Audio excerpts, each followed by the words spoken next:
Welcome to the Watts Wellness Podcast. My name is Corey Watts. And my name is Sanchia Watts. Based in Perth, Western Australia, both of us have been on our own self-development journeys for many years now, which has led to this moment. The intention behind the Watts Wellness Podcast is to help you meet yourself deeply as you navigate your own human experience. Become present in this moment. Take a deep belly breath. And be open to receiving this week's episode. Hello, everybody. Welcome back to the Watts Wellness Podcast. We're here for a very exciting episode, our final episode of the year, where we're going to wrap up the year and wish you all a Merry Christmas as well. Merry Christmas. Hi, Corey. Hello, I'm here as well. Yes. Merry Christmas to everybody out there. It's a special time of year and it's actually Christmas Day today. So we're probably sitting down somewhere, eating some yummy lunch and we hope everyone's enjoying the episode. Yeah, we hope that you guys are having a nice Christmas. It can be a tricky time for people. So just navigate it with compassion, as we always say, wherever you're at. Just be kind to yourself and trust you are exactly where you're supposed to be. Mm-hmm. Like always, we're going to start off today's episode with a strength and a challenge. But because it is the last episode of the year, we wanted to make it a strength and the challenge of the year rather than the week. To take a little bit of a look back on the year that it's been. It's been quite a fun time for me and Sanchia. Obviously, the creation of the Watts Wellness Podcast established in 2023, and that will be something that will be remembered by us for a long time. But I guess I'll throw it to you, Sanchia. Your strength and the challenge from the year. It has been a huge year.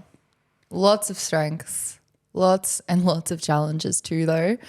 I feel like a lot of people don't see the challenges, obviously, on social media. Everyone's there promoting the good stuff. But yeah, I did have some pretty big challenges this year. I think the strengths would probably be following my intuition, though. That really did lead me down a path of obviously travel and allowing someone else to come into Sound Healing Perth to take over those sound healings when I was away, and just trusting that whole process would go exactly as it was supposed to. Definitely had to let go of control in that instance, but also had to, just trust my gut and still stay accountable with business as well, which has probably been a strength as well. Knowing when to leave environments, situations, people, places, that was definitely a strength, but also a very, very big challenge. It was really hard to leave some situations this year. I definitely had probably one of my lowest of lows in this very room, actually. I don't know if you remember, but post breakup, I just came here and cried with you guys and did some glazing, and it was definitely a really hard time about middle of the year, early of the year, but I did navigate that pretty well. And I'm feeling good. As everyone's had strengths and challenges, I definitely had some lows, definitely had some highs, but this podcast was also a huge strength, and I'm really grateful that it's at where it's at now. Beautiful. You? Yeah, it's been a pretty big year for me as well. I think the challenges this year have probably been around some goals that I've set. I've definitely achieved like a lot of the goals that I wanted to this year, but I probably had ones that have been left on the table a little bit. But I think there's been more strengths than there's been challenges out of the year. One of the strengths would be my partner, Jenna. That's been a massive strength for me this year, being able to establish that relationship that's been so healthy and full of love. So that's been awesome. So grateful for that. Another strength would definitely be the podcast. As Sanchia mentioned, it's been huge to be able to jump onto this platform and to be able to share some knowledge and be able to express our thoughts and experiences with a wider audience. And it's been really cool to be able to speak to everybody. So loved every minute of that. Pottery's been really cool. There's just been a lot going on. So a couple of strengths there. There were definitely some challenges with the podcast too. I think it's good to actually get real about it. And we did have some pretty big challenges in the beginning with this, and I don't think we've shied away from that though. Like, we've spoken about it in episodes, but it is important to cover off today, I guess, as well. We definitely had some challenges. I mean, me and you have tested our relationship through doing this, but I think have come to a pretty happy place now, and it just takes a bit of time to work through. We both at probably different points wanted to throw in the towel, and we were able to push through that, which has been really cool. It's really, don't you find it such a fine line to like get on at the start and be like strength and a challenge, and you want to really validate the challenges and validate the strengths, but you don't want to make it too deep right at the get-go. I find it tricky to answer that question sometimes, because it's like, well, I want to be real and like really let people know that I had some really big lows this year, but there were also some really high highs too. Unreal. I guess my other question then from that is, what did we learn from doing the podcast this year, or was there a particular episode that you actually really learned something from? This was a good question. I think learning just how to navigate, honestly, the masculine and feminine dynamic has been huge through this podcast. I think there are times where I do come in and I want to lead and I want to sort of steer conversations in a way to make them more impactful, or I don't know what the thought process is behind it, but obviously I've got ideas and I want to share that. But I've found sometimes when I do come in with that drive and that sort of like masculine energy of like, let's do this, it clashes with you, obviously, when two masculine energies butt heads. Like, I've learned that I actually need to stay a bit more in my feminine and flow and allow you to lead this. I think that was like the biggest lesson that I learned through this podcast, of just tapping back into my own feminine energy and using the invitations as a way to introduce the things that I wanted to talk about. You? That's a massive one from you. Like, let's not gloss over that. That's a pretty big one to come on here and say, I reckon. So. Yeah, it's a big one. I think just like learning like to let go of control a little bit and just stepping into my feminine energy, still asserting boundaries, still speaking my truth, but doing it in a way that's not like dogmatic or yeah, that's the biggest thing I definitely learned. Yeah, I think I'm trying to navigate that still a bit as well. I think naturally, like being masculine, like I want to lead a lot and want to be sort of the forefront and ideas man a little bit. But I think for me, it's probably a little bit around not dominating that as well, which I think we've sort of met in like a good balance in that towards the, the end of the year, which has been pretty good. We did an event which we'll speak about in a moment as well, but even on that one, like I sort of had to give up control a lot on that. And I sort of let you take the lead with that. And that was really cool. Like, it's ended up being an awesome experience, but we'll touch on that in a second. I think what I learned from probably the podcast this year, I think like calls to change is like a really big one that's come through for me. With a lot of the guests and things that we've had on, there seems to be like real defining moments within their stories that really led them to become the people that they are today. And it's interesting, like it really supports the theory around that. I do believe there are often a few calls to change that we ignore, and then eventually we make the leap into what it is that we're deciding to do. I think even like with our podcast, that has been like a really good example of that, in terms of we ummed and ahed about starting it for a while, and there were different things that would come up and we'd sort of go, oh, we don't have the time for it, or this or that. And then eventually when we have jumped into it now, it's become such like a beautiful thing that we do together. And yeah, pretty proud of it to be able to come on here, and the feedback's been really good. So I think that's probably been my biggest learning out of it. And yeah, it's been really awesome, I suppose. So. There's been so many lessons with this podcast when you think about it, like letting go of control as well. And, sometimes there were technical faults or issues, and it could really, really rattle us and frustrate us, because it's a bit of a drive to come out here. It obviously takes up time to sit down and get a plan, and sort of just learning to surrender, but also still stay on task. So again, it's sort of like that feminine energy that I'm navigating, of like flowing with it, but also allowing it to be structured and having dot points to talk about. In the beginning, I was like, no, let's just flow and see what like I channel. But we've learned that I have to sort of have that container to express myself authentically, which I think you now provide a safe space for, which is cool. Yeah, 100%. I think that's sort of something that we've really balanced out between each other. I think you've allowed me then to also sort of lead that, as you mentioned before, and it's been such a big thing. I think highlights for the podcast this year would definitely be as well the event that we just did and I spoke about before. Did you want to touch on that a little bit? Because it was, quite cool to be able to do something like that. And obviously Sound Healing Perth had a massive role within this. Yeah, so we obviously started Sound Healing Perth together initially in the early days 2 years ago, and we used to do them outside, and it sort of felt natural to bring it full circle, go back outdoors again, and really try and build a sense of community. I've been learning a lot about, the new earth and where the world's going, and there's this whole concept of unity, and the word unity is actually in community. And so I just knew that we needed to facilitate a space where people could come together outdoors, grounding onto Mother Earth. Obviously, the world's in a pretty chaotic state right now, and I just wanted to remind everyone to express gratitude for where they're at and also have an opportunity for us to collectively pray for the earth and where it's at. And it was incredible. And to bring you in and to also bring in Ashley, who was on a set of bowls as well, was just beautiful. And there was a lot of wind and a lot of self-doubt was creeping in that day as the wind was starting to pick up and we weren't sure if we were going to do it on the beach or on the grass. And just again, that strength of using my intuition and knowing where to go really helped shape that experience.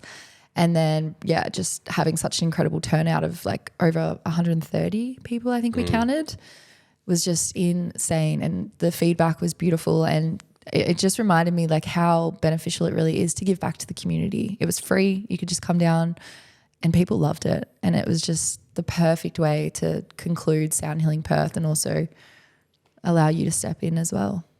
Yeah, I think on that as well, it's something that we definitely want to do next year. I've got some ideas for something in and around, I think, February or March when the winds die down a little bit, and probably taking it away from the beach as well and going into a bit more parkland kind of nature vibes. But yeah, I think we ended up having about 120, 130 people there. And honestly, for this next event, I'd like to double it.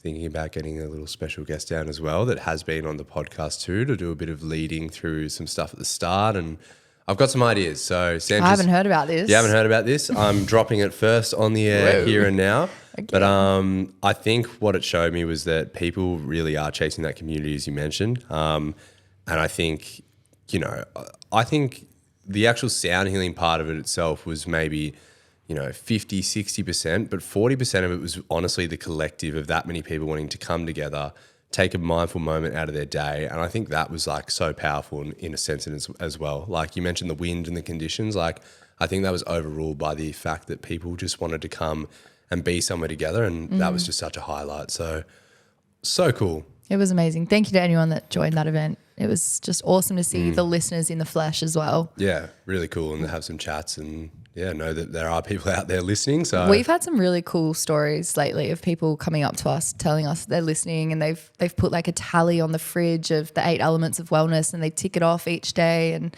rate where they're at. And other people have sent in the most insane messages of how this is completely reshaping their ways of thinking. We've got some true fans that are sort of in a higher age bracket that are just saying this is amazing that young people are so tapped in and curious about the world and curious about getting to the crux of why we are the way we are. And it's just awesome to see people waking up. Yeah, 100%. And this podcast is helping that. Yeah, shout out to Pauline on that one as well. I'll give her a special mention. So on this as well, today's episode, it's obviously a bit of a wrap up on 2023.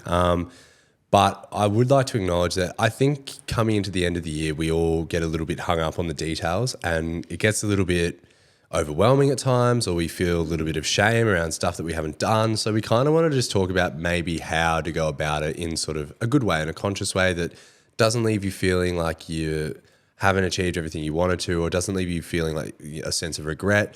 So we wanted to sort of dive into that a little bit today. So I guess the first point I want to sort of touch on, Sanch, is like, how do we reflect on 2023? Like, what do you think the best way to go about that is? So yeah, do you want to share a little bit of your thoughts on that? Yeah, for sure. I think a lot of people would agree this year's gone really, really fast. And I think it's good to actually look back at photos and look at what happened in January, February, March, April, May, June, July, August, September, October, November, December. Just to like go back and really look through and notice where the big shifts were, where the big changes occurred. And choosing to have compassion when you view the photos can be a lot easier than choosing to have compassion for the memories, because unless the memories have sort of been unpacked and maybe journaled about and explicitly thought about in sort of a neutral perspective, I think looking at photos and just having compassion for the version that you were when those photos were taken is a really beautiful way to reflect on 2023. So I always highlight compassion. I think it really is the fastest way to healing and finding that sense of love and acceptance, and just allowing yourself to just be kind to yourself as you notice what occurred in each month of the year.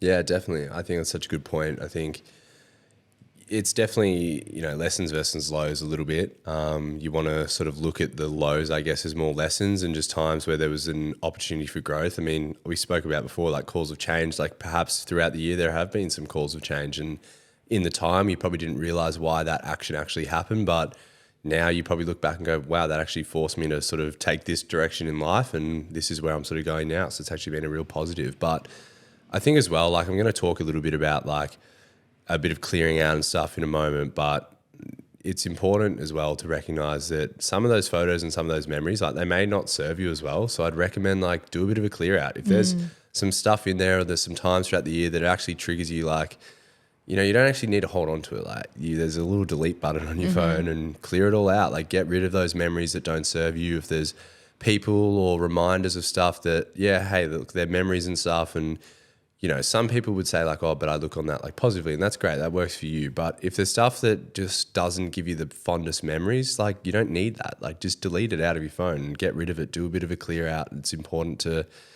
cleanse your space and make sure there's plenty of room for 2024 to come in. So we're going to touch on that a little bit later. Goals and vision boards as well, Sanchia. I think it's important to reflect on that for 2023 and take an honest approach to that. Yeah, definitely. I think when we wrote this down, we were sort of thinking about 2023, and I said the best thing that I did this year was make a vision board for this year. And so I pinned all these photos on Pinterest and got a really clear idea of how I wanted this year to look. But ultimately, I was really just pinning photos that I thought were really aesthetic and beautiful and also reflected what I wanted out of this year. And when I look back at the camera roll and I compare it to the vision board, pretty much everything on that vision board came true this year.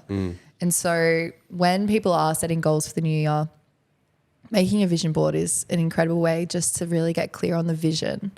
It's a board that represents the vision that you have, and it sends out a message to the universe. It allows things to transpire so those things can occur.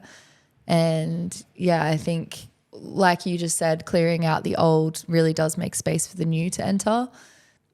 I mean, the phone literally runs out of storage when you don't clear it out. And I think that's a really nice analogy to recognize that if you're not clearing out things in your life and making space, eventually you're just full and you can't welcome in any new photos. That just came to me. Yeah, no, it's good. I like But it. I think it's true. You've got to clear out your wardrobe. You've got to clear out the drawers. I did this the other day, and it feels so much better just to get rid of clutter.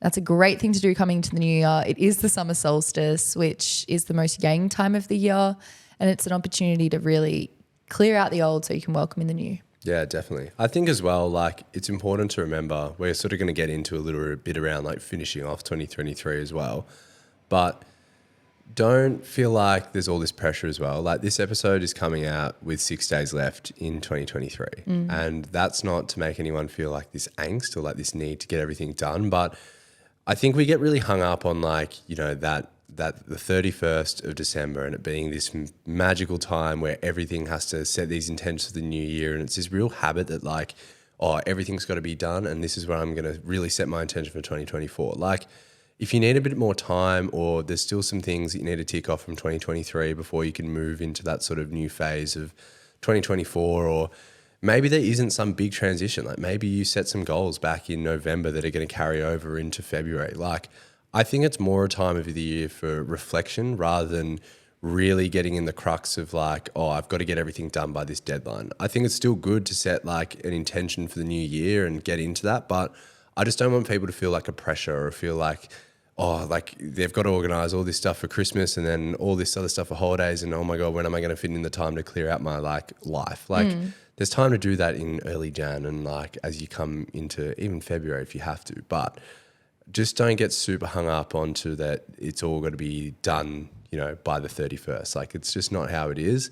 I think it's important just to take some time to be mindful. And it might take you a few days to really go through your shit and just sort of work out like, all right, like what served me, what didn't, what can I change? And yeah, sort of go through from there. Yeah. With that being said, there is that whole pressure of like, oh, it's the end of the year and it's the new year. And that's always got such a big build up behind it. Like the chronological year of the month actually doesn't line up with the astrological wheel. Like we don't technically start a new year astrologically until midway through next year. So if you're not resonating with the chronological aspect of like end of the year, new year, that's totally fine as well. But it is a good time to declutter if you've got time to do that. Yeah, definitely. And I think so, talking about that, finishing off 2023, one of the good ones is obviously Sanchia spoke just before about like vision boards and goals. I would commend everyone to go and have a look at the goals that you set for 2023. If you did that, it's okay if you didn't, but have a look at what you set and sort of go through it and kind of go like, okay, like I set this goal. Did I achieve it or didn't I? If you did, celebrate it. Awesome. Like so good that you were able to go out, set that goal and get it done. But if you didn't achieve it, like maybe have a look at why it didn't happen. Was there a limiting belief that was there that you sort of didn't know that was occurring until now you look back on it now? Was there a reason why you actually didn't really want the goal that much? Like perhaps you set this goal, but it actually wasn't really what you wanted in the end. Have a look at that and sort of work it out. And then if that goal is something that you still want to achieve, don't feel like, oh, like I've got all this regret. I didn't finish it. I didn't get it done. Simply just write it down for 2024. Add it to the list of stuff that you want to achieve for 2024. Acknowledge the reasons why it didn't happen, and then know that like it's probably going to be able to come true in 2024 now, knowing why it didn't happen in the first place. Like I think reinventing goals for the new year is such an important one. Make a vision board. Yeah, definitely. Make a vision board. It works. Yeah, I've got one in my room. I'll be transferring a few photos over that I didn't quite achieve this year and adding it to my new vision board. But yeah, such a big thing. I think as well with that, like really do look at the year from sort of the neutral perspective. Look at the highs, look at the lows. View those lows as lessons. Like what did you learn from the challenges this year? And then also look at the highs and really celebrate yourself and be proud of yourself for everything you achieved. I feel like people don't give themselves enough credit. Like pat yourself on the back and say, good job, well done. And then look towards like setting some new goals next year. Yeah, definitely. I think it's important to mention as well, on the 1st of January, we do have an episode coming out that will be all around manifestation and kind of the goal setting and how to put yourself in that mind frame. So I think, get focused on just finishing out this year and going through the stuff. And I don't know, it's also important to take a break, like I think is the other thing too. So this time is a time to, come together with family, or even just like come together with yourself and sit with yourself and really just take a moment for you and, raise a glass to you for the end of the year, whatever it is that you do to sort of celebrate the year that it's been, and just, take a few days to relax. Like I'm hoping that people do have some time off work, but I understand that some people will work through this period as well. But even if it's just in the evening or whatever it is, go do your practice, or if it's a bit of yoga like we had Jordan talking about last week, or if your guilty pleasure is just having a hot chocolate watching a movie, like whatever it is that you do to relax, make sure you take that time to do that now, because the energy is quite frantic. Like people are out on the roads like driving like maniacs. Everyone's trying to get stuff organized. Like it is quite a frantic time around Christmas, I feel. So it's important just to protect your energy in this time too, and acknowledge the year it's been and just take a moment to relax, unwind, reflect, and then, start to get busy in the new year. There's this beautiful quote, I'm not sure who it's by, but it says, you can't shame yourself into change. You can only love yourself into evolution. And I think that's a really beautiful way to sort of wrap up the year as well. It's not about shaming ourselves for not achieving everything that we set out. It's about having compassion, having love, and finding our way into evolution in time. I think gratitude is a great one that sort of resonates with me from that as well. I think gratitude is going to be a big part of sort of finishing off the 2023 year as well, because I think like we're alluding to a little bit that it's easy to get hung up on all the things you didn't do, or like easy to get hung up on all the negative moments and stuff. But I think it takes a real skill to just show gratitude towards the year that it's been, and finding the little moments that, you know what, they actually were really good and that I'm so lucky to have in my life. Like, do you want to... Well, also gratitude for the lows as well, though. Yeah. Like gratitude for the lessons, gratitude for the highs, gratitude for the lows, just finding gratefulness for it all, thankfulness. Yeah, definitely. And I know like it's not, everyone experiences different stuff, but this holiday period, like we've already mentioned it a little bit, but it does look really different for some people compared to others. You'll see different people experiencing Christmas in different ways, and I think having some gratitude towards everyone's scenarios, everyone's experiences, and just being humble in that is super important during this time too. So gratitude, I feel, is such a big one for the holiday period. And also coming into the end of the year, it's a great way to look back on the year with, some compassion, as we said before. Definitely. Gratitude and groundedness. I feel like a lot of people need to get grounded during this time. It typically is a time where a lot of people drink a lot, which is fine. Don't shame yourself. But just know that you have to stay grounded as well. Like try to keep the balance throughout this holiday period. Rest when you need to, be social when you need to, and just keep your feet on the earth. Stay balanced.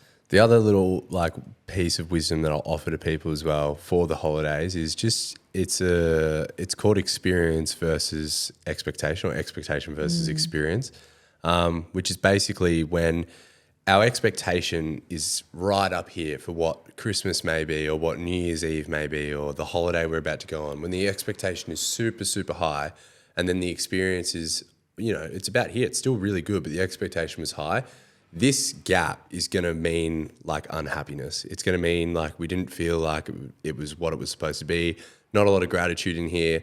Like there's a big gap between what we thought it was going to be and what it actually was. But if our expectations just come down like a little bit and we actually go, this is just a time to catch up with friends and family, like we're acknowledging, or it's just a time for me, or it's a time to get away, or whatever it is. If you bring that expectation down and the experience still stays where it was, that gap is so much less now.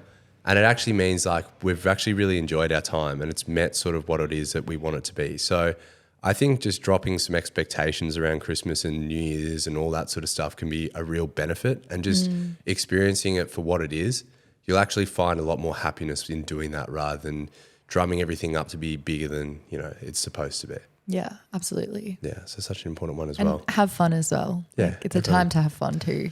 I think so as well. Yeah, I feel like we've spoken a lot about heavy, thoughts and different stuff too. But that's what I was saying before. Like you can take a moment to put this on the burner a little bit if you need to. Like it's an overwhelming period, and if you need to take some time before you get into this, like go have some fun, get into some fun spaces, and then I will be dancing on a beach somewhere. 100%. Yes, yeah. I will be. I think I'm just camping like down south, but just taking some time to relax. And we'll go to the beach together and swim. Yeah, we will. We're gonna dance. Yeah, we'll dance. Bring the big JBL speakers. Little have dance a boogie, party. Yeah, we just got party. the new ones that we'd use for the healing. So that's cool. Yeah. To do something like that, which would be cool. But obviously, we also mentioned before that we have our little episode coming out on the 1st of January. But I did want to leave everyone with a prompt. Obviously, 1st of January, so it means we won't have anything sort of wisdomatic for New Year's Eve. But if setting your goals and stuff, it's hard to do it on New Year's Eve, and it can be a bit tricky to figure out exactly everything you want, especially if you've had a few drinks or whatever it is. I would challenge everybody to just choose one word that you're going to try and embody and trying to fulfill throughout 2024. And for an example, like I think for me this year, my one word is going to be discipline. That's the word that I really want it to resonate. I think it's going to be really important for a lot of the goals and stuff that I am going to set. So yeah, I think that's going to be mine. I think setting a one-word intention and sort of a theme for the year can be really important, and it can help us shape some goals and stuff out, whatever we choose. So intuition's pretty important for that. Sanchia, what's your word? Mine is probably evolution. Mm-hmm. Expansion comes closely after it, but I think there's going to be a huge evolution within myself, within the way that I'm showing up, also with the way that Sound Healing Perth looks. That is looking to expand out a little bit. We're going to try to find some new locations to open up in. So yeah, I think just there's going to be a huge process of evolution occurring in my third year of business next year. That's and in this podcast too. It's going to start to shape and look different and bend and move, and I'm just excited to see what evolves. Yeah, it's going to be really cool. So we're sort of hoping that everyone has had a good 2023, and if you haven't, we hope that you found the lessons out of it. We'll mention this a little bit more in the next episode, but me and Sanchia both have some 12-week courses coming out to help you guys with all this sort of stuff. So from wrapping up the old year to moving past self-limiting beliefs, there's a whole bunch of really good stuff coming out on that. So stay tuned for next episode. It'll be in the back end of that, where we sort of will chat a lot more about that. But you can also find a lot more information across all of our socials for that too. Yeah, if you're looking just to get clear on your vision for 2024, we are here to help you find that vision and create it and embody it. Merry Christmas, everyone. We obviously also want to take the time to say thank you to everyone for making the What's Wellness podcast what it was for this year. It's been really cool to, as we mentioned, have the support, and we're so grateful to be able to bring this to you all. But we're wishing everyone a Merry Christmas and a Happy New Year. And we look forward to chatting to you all in the new year to come for 2024. See you soon, everybody. Have a peaceful year ahead. Wishing you all well for the new year. Bye, guys. Bye.